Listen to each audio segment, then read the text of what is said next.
سامعین محترم، گزشتہ ویڈیوز کے اندر ہم حضرت ابوبکر صدیق رضی اللہ تعالیٰ عنہ کی حالات زندگی کو بیان کر رہے تھے، اور ہماری بات یہاں تک پہنچی تھی کہ حضرت ابوبکر صدیق رضی اللہ تعالیٰ عنہ کا جو دور خلافت ہے مختصر ترین ہے مگر جامع ترین ہے۔ حضرت ابوبکر صدیق رضی اللہ تعالیٰ عنہ کی جو حکمت عملیاں تھیں، کاوشیں تھیں،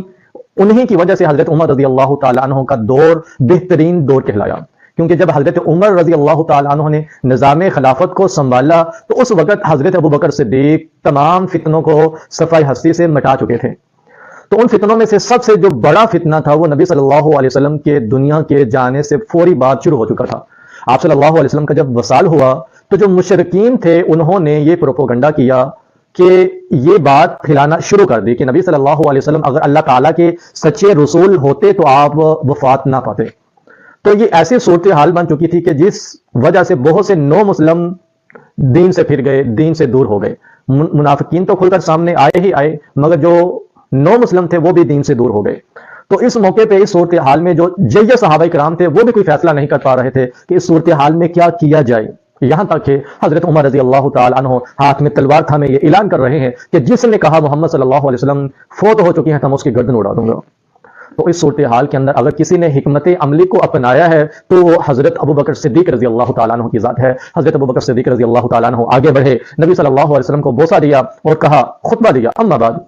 تم میں سے جو محمد صلی اللہ علیہ وسلم کی عبادت کرتا تھا تو محمد صلی اللہ علیہ وسلم تو فوت ہو چکے ہیں، اور جو تم میں سے اللہ کی عبادت کرتا تھا تو اللہ تعالیٰ ہمیشہ سے زندہ ہے، اس کو کبھی موت نہیں آئے گی۔ اور اس کے بعد آپ رضی اللہ تعالیٰ عنہ نے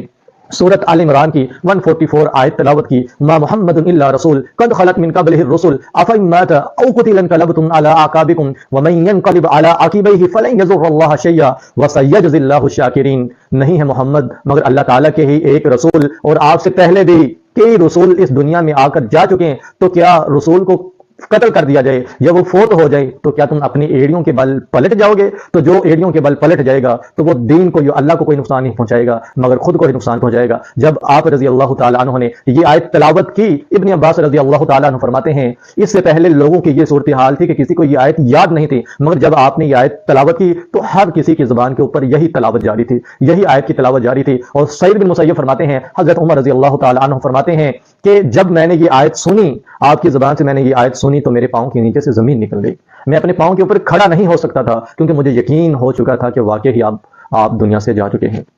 تو اگر اس نازک صورتحال میں کسی نے حکمت عملی کو اپنایا ہے، اس امت کو سنبھالا ہے، تو وہ ابوبکر صدیق رضی اللہ تعالیٰ عنہ کی ذات ہے۔ انہی کے احسانوں کی وجہ سے دین ہم تک خالص پہنچا ہے۔ یہ حضرت ابوبکر صدیق رضی اللہ تعالیٰ عنہ کا سب سے بڑا احسان تھا اس امت محمدیہ کے اوپر۔